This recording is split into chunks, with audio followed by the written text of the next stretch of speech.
You are the mighty God, the great I am. Hallelujah, hallelujah. You are the mighty God, the great I am. Hallelujah, hallelujah. Sing it up. You are the mighty God, the great I am. Hallelujah, hallelujah. You are the mighty God, the great I am.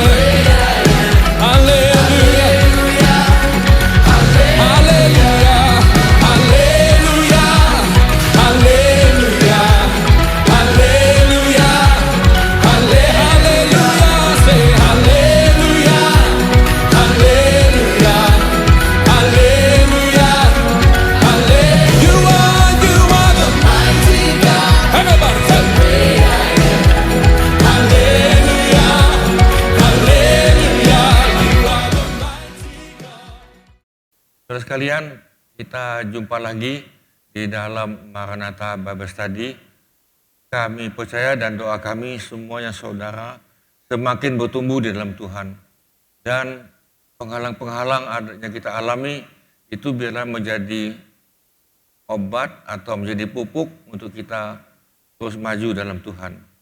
Sebelumnya kita akan lihat pada pelajaran yang ketiga atau yang ke-12 ini adalah penghalang pertumbuhan rohani.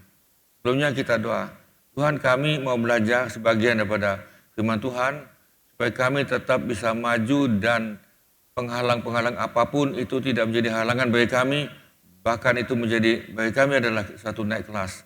Terima kasih Tuhan, Roh Kudus silakan Engkau bekerja, Engkau urapi kami semua, supaya kami dapat mengerti dan menjadi pelaku firman. Dan kami tahu bahwa iblis sudah dikalahkan. Di dalam nama Tuhan Yesus kami mohonkan. Amin. Nah saudara sekalian, kita masuk pada hari ini dengan penghalang pertumbuhan rohani yang seri ketiga.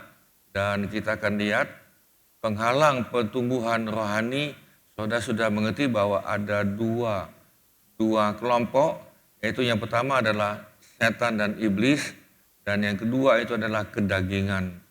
Nah kita lihat apa yang dikatakan oleh firman Tuhan di dalam Roma 8:13, sebab jika kamu hidup menurut daging, kamu akan mati. Artinya, kalau kita mengikuti kedagingan kita, maka saudara walaupun engkau Kristen, engkau akan mati. Tetapi jika oleh Roh Kudus, kamu mematikan perbuatan-perbuatan tubuhmu, kamu akan hidup. Artinya kita mesti bisa mematikan perbuatan daging tadi itu dengan pertolongan Roh Kudus. Bukan dengan usahamu, engkau tidak bisa mematikan kedagingan. Tidak bisa dengan cara kita sebagai manusia. Tetap tidak bisa. Tetapi kita ada jalan keluar di sini bahwa siapa di dalam Yesus, dia ada Roh Tuhan. Kalau engkau baca lagi dalam Roma 8 ini, Roh yang menghidupkan. Jadi Roh Tuhan yang menghidupkan saudara. Itu ada pada saudara dan saya. Dan saudara bisa mematikan kedagingan. Nah saudara, memang kita sudah terjual dalam dosa. Sudah ada perbuatan dosa, ada benih dalam kita ini. Tetapi saudara perhatikan bahwa kita mempunyai benih firman Tuhan. Dan itu dihidupkan oleh firman Tuhan. Saudara, kita lihat ada beberapa hal, ada jebakan daripada si iblis. Nah, jebakan iblis yang paling jitu adalah penipuan. Iblis ini adalah penipu ulung. Kita akan lihat Kita akan lihat bagaimana dia menipu manusia pada zaman ini dan zaman dahulu. Zaman dahulu kalau kita lihat itu zamannya Adam dan Hawa, kita lihat. Nah, di sini yang pertama adalah mendirikan gereja-gerejaan. Perkataan lain, gereja palsu. Kita lihat apa yang dikatakan oleh gereja-gerejaan ini. Saudara kita lihat Kain. Kain adalah anak Adam dan Hawa. Kain adalah anak yang pertama yang sulung. Kemudian Kain mempersembahkan hasil tanah. Nah, sedangkan adiknya itu Abel mempersembahkan itu dari hewan. Nah, mereka berdua ini sudah lihat daripada Adam dan Hawa bahwa persembahan yang disembahkan untuk Tuhan, yang kita persembahkan untuk Tuhan adalah hewan. Karena dalam hewan itu ada darah. Nah, saudara, tetapi Kain dia coba membuat sendiri. Dia coba membuat gereja sendiri. Aku mempersembahkan dari hasil tanah. Nah, saudara bisa lihat bagaimana hasilnya dalam kitab Kejadian 3 sampai seterusnya. Nah, saudara, akibatnya Kain tidak diterima. Lalu kita lihat lagi, contoh lagi ini. Saya cuma ngambil beberapa contoh, di antara itu Yerobeam. Nah, Yerobeam ini sebetulnya adalah anak Raja Salomo. Tetapi dia tidak diangkat oleh ayahnya menjadi raja.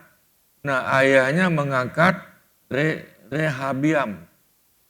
Rehabiam maupun Jerobeam, kedua-duanya itu dari ibu yang berbeda-beda.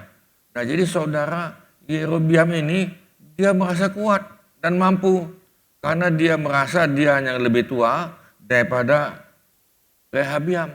Nah, lalu saudara, saya potong dengan cepat ini. Rehabiam memberontak kepada Salomo. Bilang, masa adik aku yang lebih berkuasa, aku lebih mampu ini nih. Nah, lalu saudara, Yerobeam ini membuat gereja baru, ibadah baru, ya kan? Ibadah gaya baru yang menarik, yaitu dia membuat 2 lembu emas di 2 kota, 1 kota Betel dan 1 kota Dan. Nah, jadi dia membuat ada 2 penyembahan. Jadi saudara, kemudian dia aneh lagi yang ajaib karena dia merasa raja. Ini dia berontak ini. Sebelum saya lanjut, Yerobeam ini akhirnya bisa membujuk 10 suku Israel. 10 suku Israel dia bujuk-bujuk, kamu ikut aku ya, ikut. Nah, jadi mereka ini nih, Yerobeam mempunyai 10 suku. Bukankah itu kuat dan cukup hebat? Nah, saudara sekalian, lalu Yerobeam ini nih, itulah yang dikatakan suku Israel. Nah, saya masuk lagi di sini. Kemudian dia, Yerobeam ini karena dia sebagai raja, dia berontak. Jadi akhirnya kerajaan Salomo terbagi 2. Jadi 1 dengan ibu kota Yerusalem, yaitu di bawah Rehabiam, dan di bawah Yerobeam dia ke bawah. Lalu dia di sana mereka mereka menyebut dirinya itu sebagai Israel. Nah, saudara, jadi Yerobeam ini nih dia mengangkat imam-imam di dalam ibadah itu. Imam itu bukan dari suku Lewi. Di dalam adat Israel ada 10, ada 12. 1 suku namanya Lewi itu khusus untuk melayani ibadah. Tetapi Yerobeam dia rubah. Dia rubah ini, dia rubah semua. Kemudian dia rubah juga jam-jam ibadah. Dia ubah juga jam-jam bulan sekian. Dia ubah juga bulannya. Dia ubah juga jamnya, penyembahan itu dia ubah menjadi 2 kota, 1 kota Betel dan 1 kota Dan. Nah, saudara, lalu dia juga ubah lagi yang lain. Dan karena dia adalah raja, lalu raja ini berkuasa, dia mengangkat imam-imam yang dia sukai. Jadi dia hanya mencari imam, dia hanya mencari semuanya karena dia hanya berkuasa. Saudara, inilah yang dikatakan gereja-gerejaan. Mereka menyembah Tuhan. Jadi Yerobeam dengan anak buahnya, dengan rakyat, mereka menyembah Tuhan kok. Ya kan? Mereka mencari Tuhan, mereka menyembah Tuhan. Pertanyaan saya, caranya Yerobeam ini nih diterima oleh Tuhan? Dia sama dengan Kain. Ibadah dia, persembahan mereka tidak diterima oleh Tuhan. Nah, saudara, apa yang terjadi? Pada akhirnya Yerobeam ini dengan anak cucunya semua ke bawah. Terus mereka akhirnya menyembah Asitoret, dewa Sidon, mereka menyembah dewa Kamos, dewanya Moab, dan mereka menyembah dewanya Milkom, dewanya Amon. Nah, jadi akhirnya ada 3 dewa yang mereka sembah. Nah, kan lengkap kan? Ini kan cukup kan? Ya kan lengkap. Jadi kami mempunyai, kalau di Rehabiam cuma satu yang disembah, Tuhan yang menjadikan langit dan bumi, Tuhan yang disembah oleh Abraham, Ishak dan Yakub. Nah kami tiga. Kan lebih kuat kan ini kan ini. Nah saudara ini. Nah ini yang sedang terjadi. Ya dulu dan sampai terus sampai hari ini nih. Nah saudara mereka berontak yang kuat. Lalu kita lihat lagi ini nih. Dalam Keluaran 32, yang kau sudah lihat, itu ada Harun. Harun adalah kakaknya Musa. Demikian juga dengan Miriam. Nah pada waktu itu Musa lagi naik ke Gunung Sinai. Musa lagi naik ke Gunung Sinai, lagi menyembah Tuhan, bertemu muka Tuhan selama 40 hari. Tetapi di bawah, saudara di bawah gunung itu, di bawah Gunung Sinai, rakyat Israel yang sudah keluar dari Mesir, mereka berbondong-bondong mendukung Harun, kami angkat kau menjadi imam besar. Kami angkat kau menggantikan Musa, karena Musa sudah hilang. Nah saudara, ini adalah mendirikan gereja-gerejaan yang didukung oleh mayoritas rakyat. Dukung, ayo ini tadi. Saudara, jebakan setan adalah membuat mereka sibuk dengan pelayanan. Sibuk, nanti kita akan lihat bagaimana mereka ini sibuk. Ya kan seperti itu untuk Tuhan itu. Nah lalu saudara, buat ini jebakan setan ini. Buat mereka sibuk dengan kebaktian. Ibadah-ibadah dengan tata cara mereka sendiri. Jadi bukan caranya Tuhan, mereka yang bebas membuat acara sendiri, buat begini, ngetren ini, pakai nama itu, persis seperti Yerobiam ini nih. Saudara, akhirnya mereka yang tadi itu yang menyembah Tuhan dalam gereja-gereja palsu, mereka akhirnya bosan, mereka capek, frustrasi, akhirnya ribut satu dengan yang lain. Nah saudara, saya masuk di sini lagi ya. Saya masuk di sini. Nah saudara bisa lihat begini, bahwa manusia tanpa sadar sedang dibisiki oleh setan. Ini manusia tanpa sadar.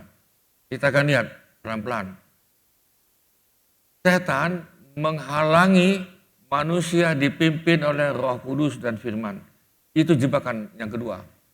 Jadi jebakan yang kedua adalah dia menghalangi siapapun manusia, termasuk orang Kristen, kamu jangan dipimpin oleh Roh Kudus.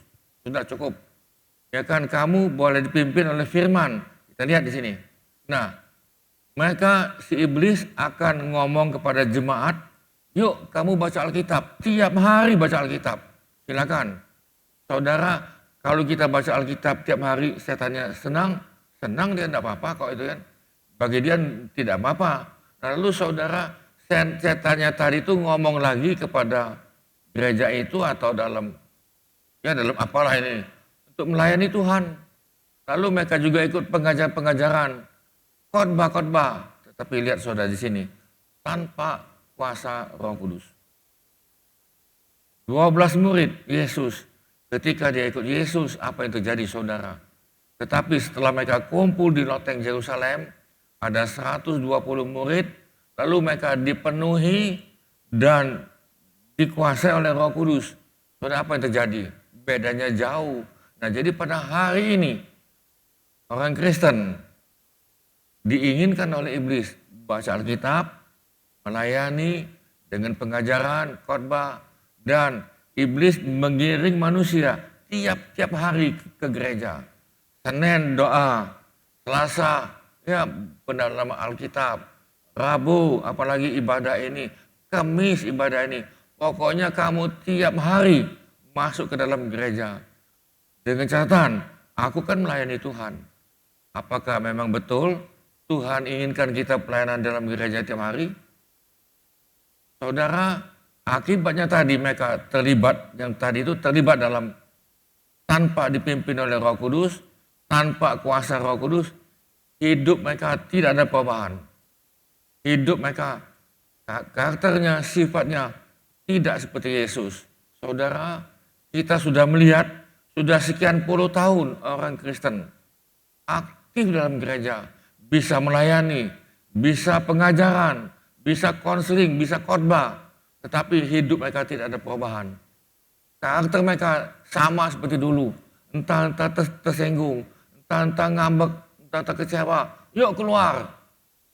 Saudara, itu kan bukan kata Yesus. Dengan alasan aku tidak tumbuh. Engkau tumbuh kalau engkau ada konflik. Konflik membuat engkau satu perubahan.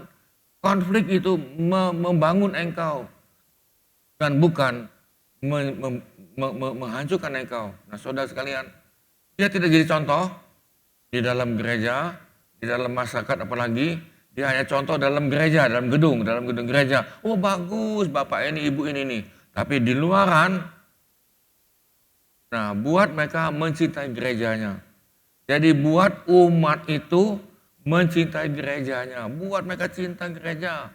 Kemudian buat lagi mereka cinta pendetanya. Buat lagi mereka mencintai denominasinya. Mereka mencintai benar-benaran itu, denominasinya. Padahal yang diinginkan Tuhan adalah kita cinta Yesus. Bisa katakan amin? Engkau boleh cinta gerejamu, boleh. Tetapi yang pertama adalah cinta Tuhan Yesus dengan segenap hatimu. Dengan kekuatanmu, dengan akal budimu. Nah, saudara, kita lihat lagi, ambil contoh lagi dalam Matius pasal yang ke-7. Saya akan bacakan di sini ayat 21. Bukan setiap orang yang berseru kepadaku, Tuhan, Tuhan. Banyak yang hari ini kita jalan kaki, sebut nama Tuhan, duduk dan nyebut dalam nama Tuhan, ya kan, makan nyebut dalam Tuhan. Bukan setiap orang, perhatikan di sini, di dalam layar ini, bukan setiap orang yang berseru kepada Tuhan, Tuhan, Tuhan, akan masuk ke dalam kerajaan surga. Nah, tetapi saudara perhatikan di sini, melainkan dia pribadi melakukan apa? Melakukan apa? Kehendak Bapamu yang ada di surga. Nah, jadi di sini saudara, kita mesti melakukan kehendak Bapa di surga. Ketika engkau melayani, apakah itu memang kehendak Tuhan? Ketika Yerobiam tadi itu, ya kan, dia buka ibadah lagi tempat yang lain, ada 2 ibadah tempat tadi, apakah itu kehendak Bapa? Apakah itu kehendak Tuhan? Jadi saudara perhatikan ini, yang pertama adalah melakukan kehendak Tuhan. Lalu kita lihat yang ke-22. Pada hari terakhir, ini kan kita sudah pada zaman ujung akhir zaman, hari terakhir, banyak orang akan berseru, bukan doa tapi dia berseru dengan manggil, Tuhan, Tuhan. Bukankah kami bernubuat demi namamu? Ini kan soal pelayanan. Bukankah kami telah bernubuat demi nama Tuhan Yesus? Ini soal pelayanan ini nih. Dan yang kedua, bukankah kami mengusir setan demi namamu? Dan kemudian yang ketiga, kami juga mengadakan banyak mujizat demi namamu juga Tuhan Yesus. Jadi pada hari terakhir ini, banyak orang akan bernubuat, mengusir setan, memakai nama Tuhan, dan mujizat-mujizat. Kita lihat ayat 23. Pada waktu itulah, aku akan berterus terang kepada mereka. Sudah perhatikan ini, yang kedua. Aku tidak pernah mengenal kamu. Aku, kata Tuhan, tidak pernah mengenal kamu. Enyahlah daripadaku, kamu sekalian pembuat kejahatan. Yang ketiga, kamu sekalian pembuat kejahatan. Dalam pelayananmu, engkau membuat suatu kejahatan. Nah, pertanyaan saya adalah, apakah ibadahmu, pelayananmu seperti ini diterima Tuhan? Bukankah ini namanya gereja-gerejaan? Bukankah ini namanya gereja palsu? Nah, inilah yang sedang diciptakan oleh iblis pada saat ini. Jadi saudara jangan pikir ini, oh ya semua gereja menyembah Tuhan. Saya jawab tidak yakin. Termasuk sekolah Alkitab, termasuk ini nih. Nah, saudara kita lihat lagi di sini. Saya akan masuk lagi di sini. Nah, akibatnya adalah mati rohani. Orang Kristen mati rohani. Kita lihat ini. Itu ada jemaat di Efesus, ini dalam Wahyu ini nih. Jemaat itu, sebetulnya jemaat di Efesus ini adalah menggambarkan orang Kristen. Orang Kristen pada zaman ini ada 7. Ada 7 jenis orang Kristen. Kita lihat salah satu aja ini. Jemaat di Efesus meninggalkan apa? Kasih mula-mula. Kasih mula-mula ini bukankah dia ini mati? Atau sedang mati? Kita lihat ini. Aku tahu segala pekerjaanmu. Tuhan katakan, aku tahu segala pekerjaanmu. Baik jeripayamu, maupun ketekunanmu. Ini dipuji oleh Tuhan. Jerih payahmu dalam penginjilan, dalam kunjungan, ya kan, kemudian dalam ketekunanmu. Aku tahu bahwa engkau tidak dapat sabar terhadap orang-orang jahat. Tuhan katakan, aku tahu kamu tidak sabar terhadap orang jahat yang ada dalam gereja maupun yang di luar. Bahwa engkau telah mencobai mereka yang menyebut dirinya rasul. Bahkan di dalam gereja ada yang menyebutkan dirinya rasul. Tetapi yang sebenarnya tidak demikian. Bahwa engkau telah mendapati mereka pendusta. Bukan ini luar biasa, saudara? Luar biasa ini. Nah, dan engkau tetap sabar dan menderita oleh karena namaku. Jadi orang Kristen seperti ini, dia sabar dan menderita oleh karena nama Tuhan. Dan engkau tidak mengenal lelah. Engkau tetap kunjungan, engkau tetap mengadakan penginjilan dan sebagainya. Namun demikian aku mencela engkau. Karena engkau apa? Telah meninggalkan kasihmu yang semula. Wahyu 2 ayat 2 sampai dengan 24. Kamu telah meninggalkan kasihmu yang semula. Dan saya, kenapa bisa terjadi begini? Ya kan, kenapa terjadi model gini, saudara ini? Kita lihat lagi contoh lagi dalam Efesus ini, dalam Wahyu, jemaat Pergamus kompromi dengan aliran sesat dan mengizinkan amoral dalam gereja. Di dalam gereja terjadi amoral. Kita lihat dulu ini nih. Engkau tidak menyangkal imanmu kepadaku, setia padaku. Ini dia dipuji. Engkau orang Kristen tidak menyangkal imanmu. Engkau setia kepadaku. Bukankah ini hebat? Saya potong di sini ayatnya ke-14. Saudara, di sini kita lihat beberapa orang yang menganut ajaran Bileam memberi nasihat kepada Balak untuk menyesatkan Israel supaya mereka makan persembahan berhala dan berbuat zina. Saudara, mereka tadi yang setia, yang tidak menyangkal imannya, di dalam gereja terjadi perzinahan. Mungkin nama gerejanya indah, bagus, tetapi terjadi perzinahan di dalam gereja. Kita lihat lagi di sini. Nah, kita lihat jemaat Tiatira. Di dalam jemaat Tiatira itu ada roh Izebel. Izebel ini siapa ini nih? Sebetulnya dia adalah istri Raja Ahab. Kalau kau lihat itu dia ada pada tahun 871 sebelum Masehi. Dia adalah putri Raja Sidon, penyembah Baal. Izebel dominan, pembunuh, pemberontak, pelacur, dukun, dan mematikan potensi laki-laki. Jadi saudara, Izebel ini mematikan potensi suami, mematikan lagi potensi laki-laki. Entah laki itu kalau gembalanya, pimpinannya itu adalah laki-laki, bisa mati ini. Oleh karena Izebel, kita lihat ayatnya ini. Nah, aku tahu segala pekerjaanmu. Aku tahu, kata Tuhan, baik kasihmu, engkau punya kasih loh ini. Ya kan, bukan tidak punya kasih loh ini. Maupun imanmu, maupun pelayananmu, maupun ketekunanmu, kan luar biasa ini. Kasihnya bagus, ya kan, punya kasih pada sesama, imannya naik terus, pelayanannya, kemudian ketekunanmu. Aku tahu bahwa pekerjaanmu yang terakhir lebih banyak daripada yang pertama.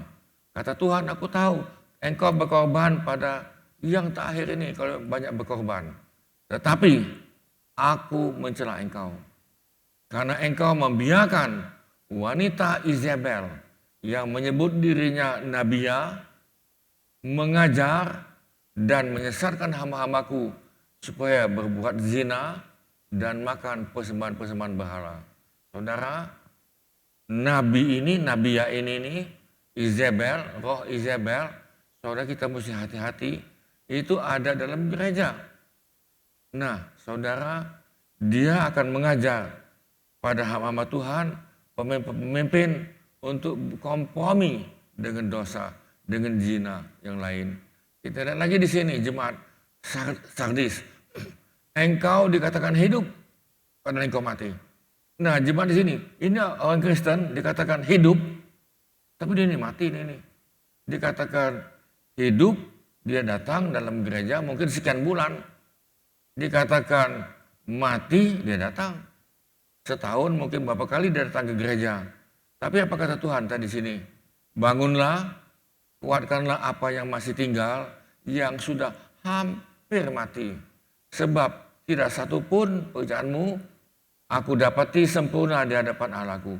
Maksudnya begini, ketika engkau melayani itu setengah-setengah. Engkau hanya anget-anget ayam. Nanti engkau melayani, tahu stop. Dia kan dikatakan dia hidup, dia mati. Dikatakan mati, dia hidup. Nah saudara, tapi Tuhan katakan hampir mati. Nah saudara, kita lihat yang berikut lagi nih. Jemaat Laodikia, suam kuku. Kita lihat ini, baca ya. Karena engkau berkata, aku kaya. Orang Kristen katakan, aku ini kaya rohani loh. Aku kaya jasmani. Aku telah memperkaya diriku. Jadi aku telah mendapatkan uang yang banyak. Saya tidak ceritakan tentang keadaan kota di Laodikia. Aku tidak kekurangan apa-apa. Ini orang Kristen mengatakan, aku kaya, aku ini sudah dapat apa-apa, aku tidak kekurangan apa-apapun. Dalam rohani aku tidak kekurangan, jasmani aku tidak kekurangan. Dan karena engkau tidak tahu, nah di sini kata Tuhan, engkau tidak tahu, engkau tidak sadar bahwa engkau melarat, malang, buta, miskin dan telanjang. Itu sebabnya Paulus katakan dalam Korintus, kamu mesti hati-hati yang menyangka diri kamu dalam keadaan top. Oh aku ini tidak apa-apa nih sini nih, aku bisa semua. Tapi saudara di hadapan Tuhan yang kita perlu perhatikan adalah di hadapan Tuhan. Bisa katakan amin. Kita bukan di hadapan manusia. Kriterianya Tuhan itu beda dengan kita. Bahwa engkau melarat, engkau malang, miskin, buta dan telanjang. Nah saudara, inilah orang yang suam kuku. Dikatakan hangat, dia tidak hangat. Dikatakan dingin, dia tidak dingin. Nah saudara, suam kuku. Nah ini kalau kita perhatikan lagi, Tuhan katakan aku muntahkan engkau. Aku muntahkan engkau. Nah saudara, penipuan iblis itu selalu berjalan 3 track, 3 jalan. Penipuan iblis. Dia menjalankan 3 jalur. Yang pertama adalah seolah-olah dari Tuhan. Engkau dengar tadi itu, Tuhan suruh buka gereja ya. Sama dengan Yerobiam tadi tuh. Dia pikir Tuhan itu bicara. Ya kan? Kalau yang Rehabiam buka bait Allah di Yerusalem, maka ada bisikan dari Tuhan, tanda kutip, aku buka juga ibadah di Betel dan di Dan, ada 2. Jadi aku buat lembu di situ, disembah oleh mereka, lalu aku obah lagi, aku ada ide, seolah-olah dari Tuhan, buka jam sekian, bulan sekian, pada hari sekian. Lalu sepertinya seolah dari Tuhan, diangkat imam ini. Imam itu aku angkat imamnya, aku angkat kau semua. Semuanya aku angkat, kamu melayani, semuanya gajinya dari aku ya. Yang penting kamu jalan. Nah ini saudara diteruskan oleh anak dia, cucu dia, terus ini. Dan akhirnya sudah sekian tahun, ratusan tahun, bangsa Israel semakin lama semakin jauh dari Tuhan. Nah saudara, penipuan hari ini adalah seolah-olah dari Tuhan. Seolah bicara. Lalu mungkin kau tanya, Pak dari mana kita tahu ini nih penipuan? Kalau engkau pelajari Alkitab. Kalau engkau punya Alkitab, tapi Alkitab ayat itu dihidupkan oleh Roh Kudus. Kalau engkau masih ingat, Bapak minggu yang lalu, saya pernah katakan, firman Tuhan itu mesti dihidupkan oleh Roh Kudus. Tetapi kalau engkau baca, tidak hidup itu hanya pengetahuan. Hanya engkau tahu, saya contoh lagi. Nuh naik kapal. Ya semacam itu. Tetapi apanya? Remanya apa? Bahwa engkau tidak tahu bahwa di dalam Nuh, dalam kapal, mereka selamat. Nah jadi saudara engkau tanya, tahu hanya kapal. Nah saudara, ini penipuan yang berhasil. yang dia tembakkan kepada semua orang, termasuk orang Kristen terutama sekali. Nah, yang kedua, pikiran negatif. Selalu pikirannya negatif. Lalu pikirannya penghakiman orang lain. Ngomongi gosip, mempunyai pikiran yang lain. Ngomong itu negatif. Kalau mulutmu negatif, hatimu ini busuk. Apa yang kau ucapkan itu dari hatimu. Nah, ini penipuan dari iblis. Dia pikir itu dari Tuhan lagi ini. Kemudian saudara tidak pernah dewasa. Engkau sudah sekian tahun, sekian puluh tahun Kristen, bisa khotbah, ya kan, bisa konseling, ya kan, bisa ngajarin lagi. Oh Tuhan bicara, ini bisa ngajar lagi. Oh ya Tuhan bicara tadi. Tetapi karaktermu, sifatmu tidak dewasa. Engkau anak-anak, engkau ngomong pun kayak anak-anak. Di dalam Korintus di dalam kitab Korintus dikatakan gini, kalau kamu rebutan, bertengkar satu yang lain, kamu itu masih anak-anak. Aku ini kelompoknya Apolos, aku ini kelompoknya ini, aku kelompoknya ini. Bukankah itu namanya anak-anak? Nah saudara, kalau dewasa itu beda. Jadi saudara, penipuan iblis adalah membuat orang itu tidak dewasa. Biar kamu lama di gereja, kamu biar tiap hari lah tinggal di gereja, kamu tiap hari lah melayani di gereja. Sehingga sepertinya tadi itu, jemaat itu diikat sebagai tawanan di dalam gedung gereja. Diikat dalam gedung gereja. Padahal pelayanan kita bukan dalam gedung gereja, amin. Di luar di sana itu.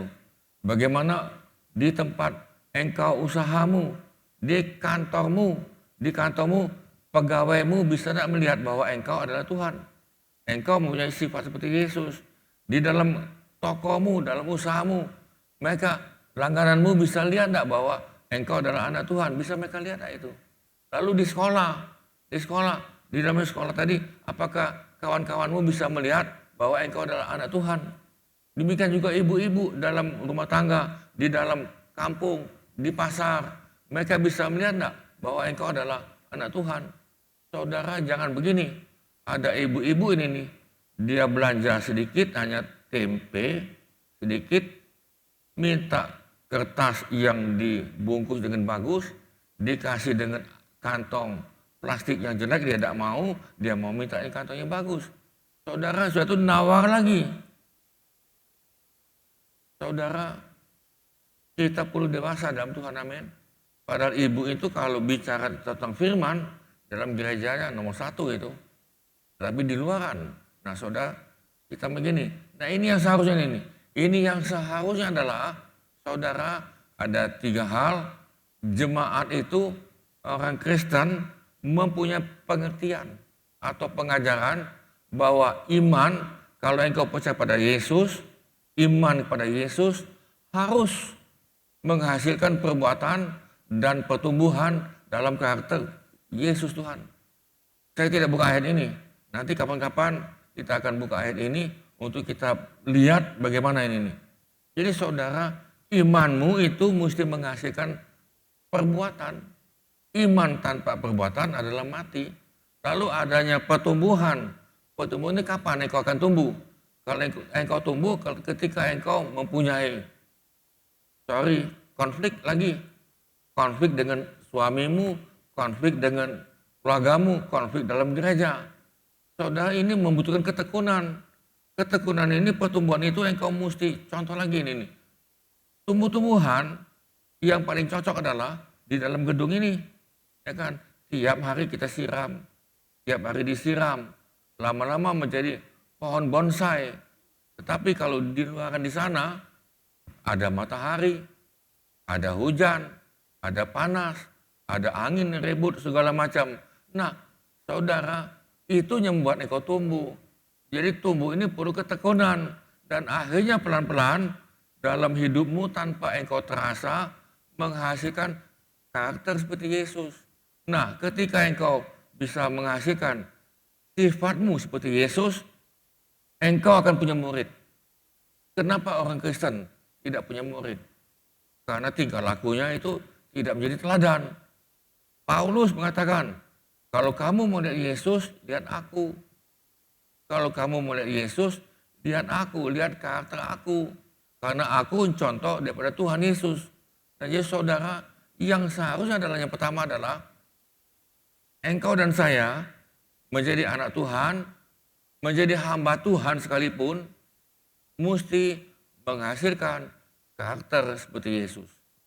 Yang kedua, saudara engkau melayani, tadi kan ada yang melayani sekolah minggu, ada yang melayani nyanyi, ada yang melayani sebagai musik, rebana, nyambut tamu dalam gedung ini nih. Pertanyaan saya, dimotivasi oleh apa?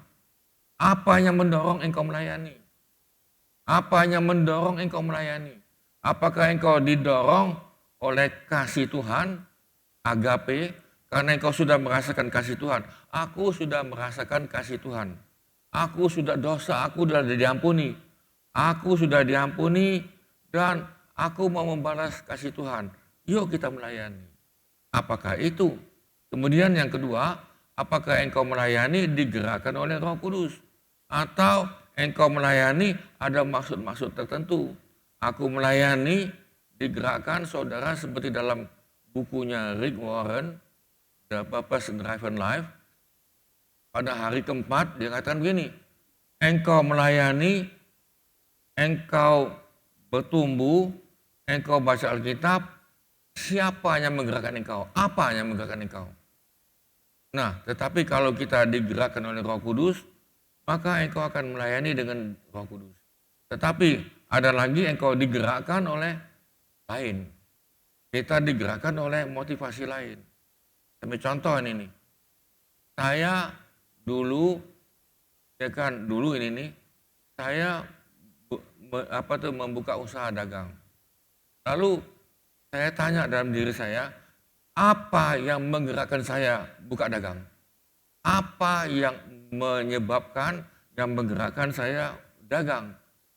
Saya langsung jawab, yang menggerakkan saya dagang adalah supaya saya jangan hidup miskin. Karena kami adalah dari keluarga miskin. Jadi saya tidak mau miskin terus, lalu saya dagang. Padahal saya tidak didukung oleh modal, pengetahuan, oleh apapun. Tetapi saya terus bergerak pelan-pelan ini. Bergerak tadi. Jadi saudara, saya digerakkan oleh sifat saya pengen kaya. Jadi saya dagang. Lalu ketika engkau melayani, apanya yang menggerakkan engkau? Apakah engkau digerakkan oleh Roh Kudus? Kalau engkau digerakkan oleh Roh Kudus, engkau berani berkorban. Engkau akan berikan semuanya, semua. Ya kan? Hartamu, waktumu, tenagamu, semuanya engkau berikan pada Tuhan. Kalau engkau digerakkan oleh Roh Kudus. Tetapi kalau engkau digerakkan oleh duit, ini, engkau tentunya mikir-mikir dulu. Kan masa begini. Lalu saudara, dan saya lagi, engkau melayani, dimotivasi dengan kasih dan digerakkan oleh Roh Kudus. Apakah ini benar? Nah, ini yang sebetulnya. Jadi yang sebetulnya adalah engkau dan saya melayani digerakkan oleh kasih Tuhan. Saya syuting seperti ini kan, syuting. Kan ini ada di syuting ini kan, digerakkan oleh kasih Tuhan untuk membalas kasih Tuhan. Saya khotbah di sini nih, memberikan pelajaran ini. Saya digerakkan oleh kasih Tuhan. Saya mau membalas kasih Tuhan walaupun saya tidak bisa membalasnya. Dan ini digerakkan oleh Roh Kudus. Nah, saudara yang ketiga. Saudara, kalau engkau melayani, engkau tidak akan kehilangan kegairahan terhadap penderitaan dan pengampunan. Zaman ini, saudara, ada corona sedikit, ada goyang sedikit, maka saudara, kegairahan untuk menderita sudah berkurang. Kemudian, kegairahan untuk mengampuni tidak ada. Ya kan, saya mau membalas dendam ini nih. Nah saudara, saya ulang lagi ini nih. Seharusnya adalah jemaat semakin lama semakin menumbuhkan karakter Yesus. Yang kedua, engkau melayani, saya melayani, digerakkan oleh Roh Kudus dan dimotivasi kasih Tuhan. Kasih agape. Yang ketiga, ketika dalam pelayanan, engkau tidak akan kehilangan penderitaan. Ini menderita sedikit, udah mundur, ya kan? menderita sedikit, mundur. Ya kan tadi. Kemudian tersinggung sedikit, mundur. Ya kan, tersinggung sedikit, ngambek. Saya jawab, dosamu belum diampuni oleh Tuhan. Karena dosamu belum diampuni, maka heran engkau sulit mengampuni yang lain. Nah saudara, 3 hal ini engkau perlu perhatikan supaya kita jangan kena bisikan si iblis. Iblis itu ngomong terus, seolah-olah dari Tuhan, seolah-olah ini. Dan yang kedua, saudara, imanmu tidak akan tumbuh dan engkau tetap tidak akan dewasa. Dan saudara, tingkah lakumu menjadi bertambah jauh. Nah itulah yang bisa kami bagikan pada hari ini dan kita berdoa.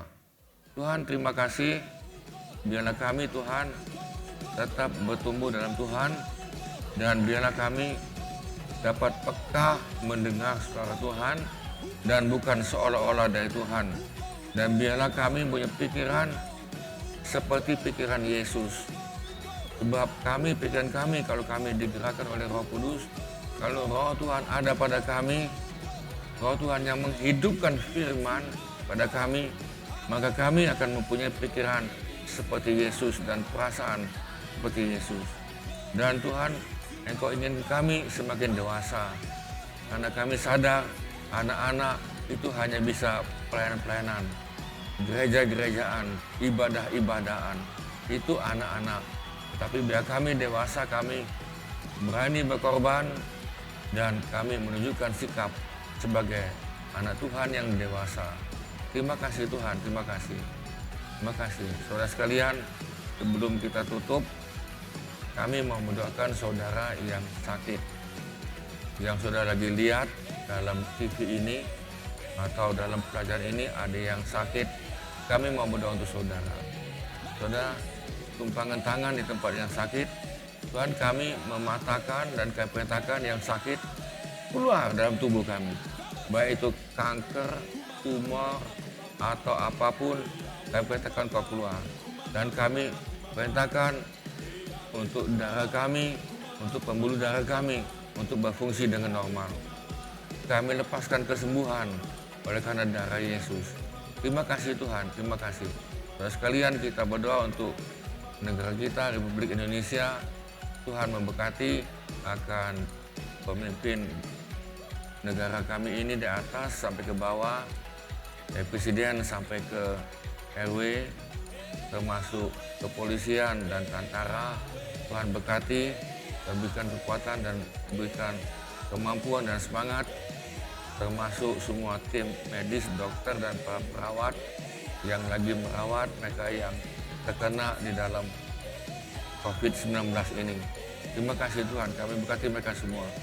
Nah saudara sekalian, angkatlah hatimu dan tanganmu dan biarlah kita semuanya menerima gembira sukacita, damai sejahtera dan berkat daripada Bapa, kasih karunia demi kasih karunia daripada Tuhan Yesus, dan dengan pertolongan Roh Kudus seorang penolong untuk kami mendapatkan kasih karunia ini untuk kami, supaya hidup kami semakin dewasa dan karakter kami, sifat kami seperti Yesus, dan hidup kami menjadi berkat bagi yang lain. Kami mohon dalam nama Tuhan Yesus. Saudara yang percaya bisa katakan amin. Amin saudara sekalian, selamat jumpa lagi. Demikianlah saudara tadi dapat mengikuti Maranatha Bible Study kami online, dan saudara nanti habis ini saudara bisa hubungi kami dengan Stay Connect dengan kami, ada call center, dan saudara jangan lupa nanti kita berjumpa lagi pada hari Minggu dalam ibadah bersama online lagi. Terima kasih, Tuhan memberkati. Amin.